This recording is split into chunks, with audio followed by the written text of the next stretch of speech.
കരിന്തിരി കത്തി അത് ഈ പാട്ടോടി പറമ്പോടി എന്നൊക്കെ പറഞ്ഞ് കുറേ അലഞ്ഞിരിഞ്ഞിടക്കുന്ന കുറേ മൂർത്തികളൊക്കെ ഉണ്ട്. അവർക്ക് ഇതിൻ്റെ സ്മെല്ല് അവർ നിവേദ്യമായിട്ട് സ്വീകരിക്കും. അതുപോലെ ആരോഗ്യപരമായിട്ടുള്ള ഇമ്പ്രൂവ്മെൻ്റ് ഉണ്ടാവുന്നത് ലക്കി ബാമ്പു വെക്കുന്നത് വളരെയധികം ഗുണകരമാണെന്നൊക്കെ ഫെങ്ഷുയിലൊക്കെ പറയപ്പെടുന്നു.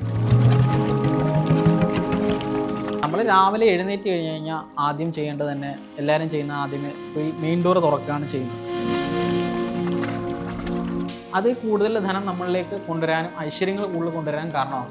തോക്കുകളൊക്കെ നെല്ല് അത് ഗണപതി ഭഗവാന്റെ ആയുധങ്ങളിലൊന്നാണ് ഈ സംഭവം. നമസ്കാരം. ഈ ചില നാളുകാർ അതെ അവര് ഇറങ്ങി വെളിയിലോട്ട് നോക്കിയാൽ ആദ്യത്തെ നോട്ടം നേരെ ചോ നോക്കിക്കഴിഞ്ഞാൽ ആ അപ്പുറത്തേക്കുന്ന ആള് കുലം അങ്ങ് മുടിഞ്ഞു പോകും എന്നൊക്കെ പറയുന്നത്. അത് ഈ അയിലക്കാരെയൊക്കെയാണ് കൂടുതൽ പറയുന്നത്. അയില നക്ഷത്രക്കാരെ പറ്റി ഉണ്ടോ? പക്ഷെ നമ്മളത് കൂടുതൽ നമ്മൾ അങ്ങനെ നോക്കുമ്പം പ്രാക്ടിക്കലി അത് വർക്ക് ചെയ്യുന്ന സംഭവം അല്ല. കൂടുതൽ നമ്മളങ്ങനെ കണ്ടിട്ടില്ല. എന്നിരുന്നാൽ കൂടി പോലും ജ്യോതിഷത്തിൽ അതിന് ഒരു റെമഡിയും പറയുന്നുണ്ട്. അതായത് ആ വീട്ടിലെ ഗ്രഹനാഥൻ ആരാണോ ആ ഗ്രഹനാഥന്റെ പേരിലുള്ള നക്ഷത്ര വൃക്ഷം ഓപ്പോസിറ്റ് താമസിക്കുന്ന ആളുടെ വീട്ടിലുള്ള ആരാണോ ആ വീട്ടിലുള്ളവരുടെ നക്ഷത്ര വൃക്ഷങ്ങൾ അവർ നട്ടുപിടിപ്പിച്ച് അവർ പരിപാലിച്ച് വളർത്തി കഴിഞ്ഞു കഴിഞ്ഞാൽ അങ്ങനെ എന്തെങ്കിലുമൊക്കെയുള്ള നെഗറ്റീവ്സ് ഒക്കെ ഉണ്ടെങ്കിൽ ഈ വൃക്ഷം അബ്സോർബ് ചെയ്യും എന്നാണ് പറയപ്പെടുന്നത്. അപ്പൊ അത് ഓരോ നക്ഷത്രക്കാർക്ക് 27 നക്ഷത്രക്കാർക്കും 27 വൃക്ഷങ്ങളാണ്. അപ്പം ഓരോ നക്ഷത്രക്കാർക്കും അതിൻ്റെതായിട്ടുള്ള വൃക്ഷങ്ങൾ നട്ടുപിടിപ്പിക്കാൻ. അല്ല അതിപ്പം ഇപ്പം നമ്മളെ നക്ഷത്രം ഇതാണെങ്കിൽ ആ നക്ഷത്രത്തിനുള്ള വൃക്ഷം വെച്ചാൽ മതി. അത് മറ്റേ ഈ അയിലക്കാരന്റെ വൃക്ഷം വെക്കേണ്ട ആവശ്യമില്ല. അത് നമ്മൾ ഇപ്പൊ ഏറ്റവും കൂടുതൽ ആളുകൾ മുളയൊക്കെയാണ് വെച്ച് പിടിപ്പിക്കുന്നത്. മുളയൊക്കെ വെച്ച് പിടിപ്പിച്ച് കഴിയുമ്പം നമ്മൾ ഈ തോട്ടിമുള എന്നൊക്കെ പറയുന്ന സംഭവമൊക്കെ ഉണ്ട്. അതൊക്കെ കൂടുതൽ വെച്ച് പിടിപ്പിച്ച് കഴിഞ്ഞാൽ നമ്മുടെ ഉള്ള പറമ്പത്തിലെ ജലാംശം തന്നെയാണ് കൂടുതൽ വലിച്ചെടുക്കുക. നമ്മളെ പറമ്പിലെ ജലാംശം അത് കൂടുതൽ വലിച്ചെടുക്കും. മറ്റ് വൃക്ഷങ്ങളിലൊക്കെ വളരാനുള്ള സാധ്യതയൊക്കെ അത് കൂടുതൽ നശിപ്പിക്കും. പിന്നെ മുള വെച്ച് പിടിപ്പിക്കുന്നത് നല്ലതാണ്. ഫെങ്ഷുയിൽ അതൊരു ടൂളായിട്ട് പറയുന്നുണ്ട്. വീടിന്റെ കിഴക്ക് ഭാഗത്ത് മുള വെച്ച് പിടിപ്പിക്കുന്നതൊക്കെ വളരെയധികം ഗുണകരമായിട്ട് പറയുന്നുണ്ട്. മുള ലക്കി ബാമ്പു ഒക്കെ വെച്ച് പിടിപ്പിക്കുന്നത് നമുക്ക് സാമ്പത്തിക ഉയർച്ചയ്ക്ക് വേണ്ടിയിട്ടും അതുപോലെ ആരോഗ്യപരമായിട്ടുള്ള ഇമ്പ്രൂവ്മെന്റ് ഉണ്ടാകുന്നതിന് വീട്ടിലെ മൂത്ത സന്തതിക്ക് ഉയർച്ച ഉണ്ടാകുന്നതിന് വേണ്ടിയിട്ടൊക്കെ വീടിന്റെ കിഴക്ക് ഭാഗത്ത് അതുപോലെ തെക്ക് കിഴക്ക് ഭാഗത്തൊക്കെ ലക്കി ബാമ്പു വെക്കുന്നതും വളരെയധികം ഗുണകരമാണെന്നൊക്കെ ഫെങ്ഷുയിലൊക്കെ പറയപ്പെടുന്നു. ഇത്തരം നക്ഷത്ര വൃക്ഷങ്ങൾ നമുക്ക് വെച്ചാൽ നമുക്ക് എന്തൊക്കെ ഗുണങ്ങൾ ഉണ്ടാവാൻ സാധ്യതയുണ്ട്? നക്ഷത്ര വൃക്ഷങ്ങൾ ഈ പറയുന്ന പോലെ നമുക്ക് കൂടുതൽ നെഗറ്റീവ്സ് ഇത്തരത്തിലുള്ള നെഗറ്റീവ്സ് വരുമ്പം അത് കൂടുതൽ അത് അബ്സോർബ് ചെയ്യും എന്നുള്ളതാണ് എൻ്റെ ഒരു വിശ്വാസം. അല്ല സാമ്പത്തികമായിട്ട് നമുക്ക് എന്തെങ്കിലും ഏണിംഗ് ഉണ്ടാവാൻ സാധ്യതയുണ്ടോ? സാമ്പത്തികപരമായിട്ട് എന്ന് പറഞ്ഞാൽ ഇത്തരത്തിലുള്ള നെഗറ്റീവ്സ് വരുമ്പോൾ അത് അബ്സോർബ് ചെയ്യുമ്പോൾ നമ്മളിലേക്ക് എത്താതെ വരുമ്പോൾ തന്നെ അത് നമുക്ക് നമ്മളെ കൂടുതൽ ഹെൽപ്പ് ചെയ്യല്ലേ. അത് നമ്മുടെ ദൈനംദിന നമ്മുടെ എന്താ പറയുക ക്രയവിക്രയങ്ങളെല്ലാം തടസ്സങ്ങൾ വരാതാണ് കൊണ്ടുപോകുന്നത്. അപ്പോൾ അത് തീർച്ചയായിട്ടും നമ്മുടെ ജീവിതത്തിലെ ഒരു ഹെൽപ്പിംഗ് സംഭവം തന്നെയാണ്. ഈ നക്ഷത്ര വനങ്ങൾ കൂടുതൽ നമ്മൾ അമ്പലങ്ങളിൽ അമ്പലപ്പറമ്പുകളിലൊക്കെ അവരിപ്പം എല്ലാവരും നക്ഷത്ര വനങ്ങൾ ചെയ്തു തുടങ്ങി. അപ്പം നമുക്കത് വീട്ടിൽ അങ്ങനെ ചെയ്താൽ എല്ലാ വൃക്ഷങ്ങളും ഈ നക്ഷത്രം ഇപ്പം ഇത്രയും നാളിൻ്റെ വൃക്ഷങ്ങൾ വീട്ടിൽ വെച്ച് പിടിപ്പിച്ചാൽ എന്തെങ്കിലും പ്രശ്നമുണ്ടോ? പ്രശ്നങ്ങളൊന്നുമില്ല. അങ്ങനെ ഒരുപാട് വൃക്ഷമൊക്കെ കഴിഞ്ഞാൽ നമ്മൾ ഈ കാവ് പോലത്തെ സെറ്റപ്പ് ഒക്കെ മാറും.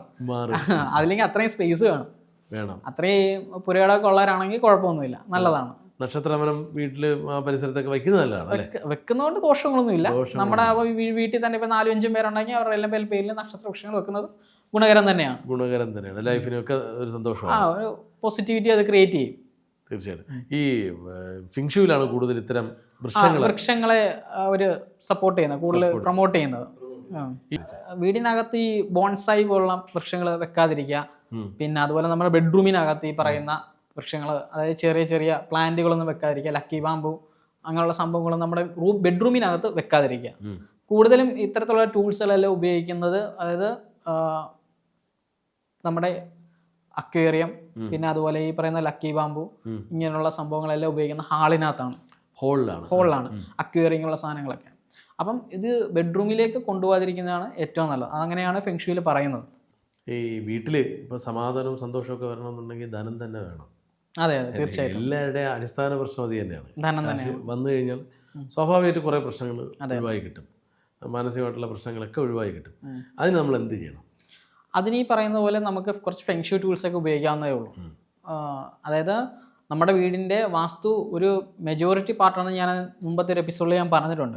നമ്മുടെ വീടിൻ്റെ സമ്പത്തിൽ എത്രത്തോളം വരുന്നു എന്നുള്ളതിനെ അടിസ്ഥാനപ്പെടുത്തിയിട്ടുള്ളത് നമ്മുടെ വീടിൻ്റെ വാസ്തു, അതുപോലെ ഭൂമിയുടെ ചരിവ്, വീടിൻ്റെ പ്രധാന വാതിൽ, വഴി, ഇതെല്ലാം പ്രധാനപ്പെട്ടതാണ്. എങ്കിൽ കൂടിയും നമുക്ക് അതിലേക്ക് അഡീഷണൽ ആയിട്ട് നമ്മളെ സപ്പോർട്ട് ചെയ്യാൻ വേണ്ടിയിട്ട് ആഡ് ചെയ്യാൻ പറ്റുന്ന സംഭവങ്ങളാണ് ഈ പറയുന്ന ലക്കി ബാമ്പു, അക്വേറിയം, പിന്നെ 6 റോഡ് വിൻഡ് ചൈംസ്, ഇതൊക്കെ നമ്മൾ ഉപയോഗിക്കാവുന്നതാണ്. അതായത് വീടിൻ്റെ കിഴക്ക് ഭാഗത്ത് അതുപോലെ തെക്ക് കിഴക്ക് ഭാഗത്തൊക്കെ ലക്കി ബാമ്പു ഉപയോഗിക്കുന്നതൊക്കെ നല്ലതാണ്. നമ്മൾക്ക് ധനം നമ്മളിലേക്ക് വരുന്നതിനൊക്കെ വേണ്ടിയിട്ട് നല്ലതാണ്. ഫെങ്ഷുയിൽ പറയപ്പെടുന്നുണ്ട്. ജ്യോതിശാസ്ത്ര പ്രകാരം അല്ലെങ്കിൽ ഇതുപോലുള്ള രീതിയിൽ നമുക്കൊരു വീട്ടിന് ഏറ്റവും കൂടുതൽ പോസിറ്റീവ് സൈഡ്, ഇപ്പം നമ്മൾ ചൈനീസ് സംഭവമാണ് പറയുന്നത്, നമ്മുടെ രീതിയിൽ നമുക്കിത് എന്തൊക്കെ ചെയ്തു കഴിഞ്ഞാൽ ഒരു നമ്മൾ രാവിലെ എഴുന്നേറ്റ് കഴിഞ്ഞ് കഴിഞ്ഞാൽ ആദ്യം ചെയ്യേണ്ടത് തന്നെ എല്ലാവരും ചെയ്യുന്ന ആദ്യമേ പോയി മെയിൻ ഡോർ തുറക്കുകയാണ് ചെയ്യുന്നത്.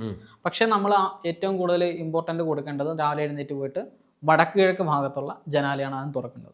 വടക്ക് കിഴക്ക് ഭാഗത്തുള്ള ജനാല, അതായത് അവിടെ നിന്നാണ് നമുക്ക് വീട്ടിലേക്കുള്ള എനർജി വരുന്നത്.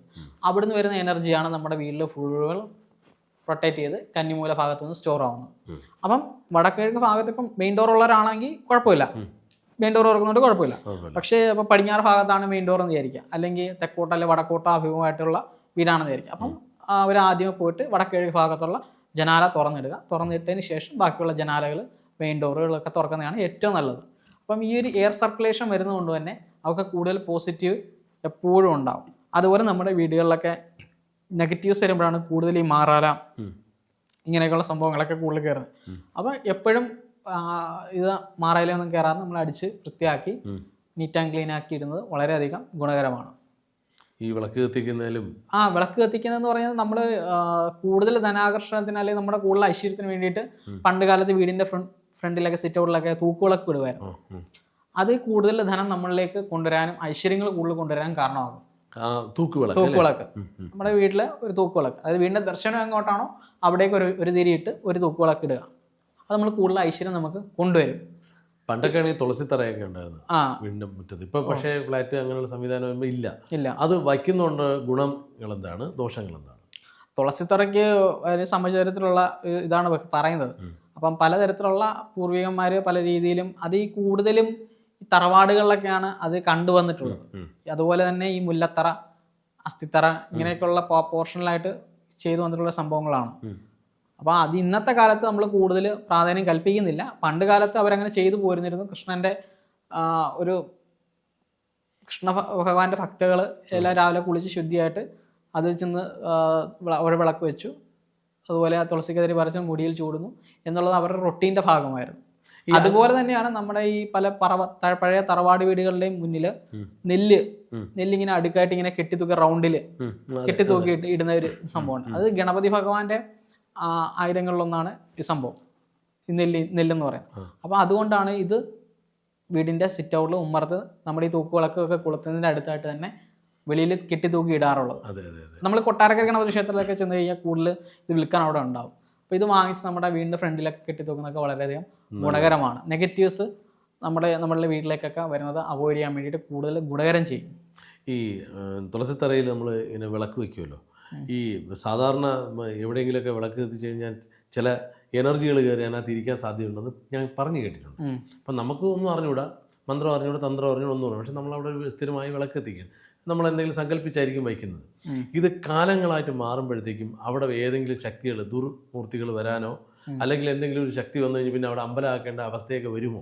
അല്ല, നമ്മൾ പ്രത്യേകിച്ച് നമ്മൾ ഏത് ഈശ്വരനെ ധ്യാനിച്ചിട്ടാണോ നമ്മളവിടെ വിളക്ക് വെക്കുന്നത് ആ ഈശ്വരൻ്റെ അംശമായിരിക്കും അവിടെ ഉണ്ടാവുക. അത് നമ്മുടെ മനസ്സിൻ്റെ സങ്കല്പമാണ്. നമ്മൾ പ്രത്യേകിച്ച് മന്ത്രങ്ങളോ ഒന്നും ഉപയോഗിക്കുന്നില്ല. അത് തന്നെ ഈ പുറത്തുള്ള തൂക്കുവിളക്കായാലും ഈ പറയുന്ന തുളസിത്തറയിലെ വിളക്കായാലും ഇത് ഒരു പരിധി കഴിഞ്ഞ് കഴിയുമ്പം കരിന്തിരി കത്തിപ്പോ അത് ഈ പാട്ടോടി പറമ്പോടി എന്നൊക്കെ പറഞ്ഞ് കുറെ അലഞ്ഞിരിഞ്ഞിറക്കുന്ന കുറെ മൂർത്തികളൊക്കെ ഉണ്ട്. അതായത് പണ്ട് വെട്ടിക്കൊന്നതും ആയിട്ടുള്ള ആളുകളുടെ പ്രേതങ്ങളും ഒക്കെ, അവർക്ക് ഇതിന്റെ സ്മെല്ല് അവർ നിവേദ്യമായിട്ട് സ്വീകരിക്കും. അവർക്ക് നിവേദ്യമായിട്ട് സ്വീകരിക്കും. അത് നമുക്ക് ഗുണകരമാണ്. ഇപ്പൊ നമ്മള് ഗുണകരമാണ്. അത് അവരുടെ ഉപദ്രവം നമുക്ക് ഉണ്ടാവില്ല. കരിന്തിരി കത്തുന്നതല്ലാണ്. അപ്പൊ മാസത്തില് നമ്മുടെ ഇപ്പം ഒരു വീട്ടില് ഒരു മാസത്തിൽ ഒരു ദിവസമൊക്കെ വിളക്ക് കരിന്തിരി കത്തിപ്പോകുന്നത് ഗുണകരമാണ്. എല്ലാ ദിവസവും കത്തുന്നത് കത്താൻ അനുവദിക്കരുത്. പക്ഷെ നമ്മൾ മാസത്തിൽ ഒരു ദിവസമൊക്കെ കരിന്തിരി ഫുള്ളായിട്ട് വിളക്ക് മൊത്തം അതിനകത്ത് എണ്ണ എല്ലാം കത്തി തീരുന്ന രീതിയിൽ കരിന്തിരി കത്തുന്ന രീതിയിൽ തന്നെ അനുവദിക്കുന്നത് നല്ലതാണ്. അപ്പൊ അതിൽ നിന്ന് വരുന്ന സ്മെല്ല് അത് അവര് നിവേദ്യമായി സ്വീകരിക്കുകയും നമ്മൾക്ക് അത്തരത്തിലുള്ള ഉപദ്രവങ്ങളൊന്നും ഉണ്ടാവാതിരിക്കുന്നതിന് അത് കൂടുതൽ സഹായകരമാവുകയും ചെയ്യും.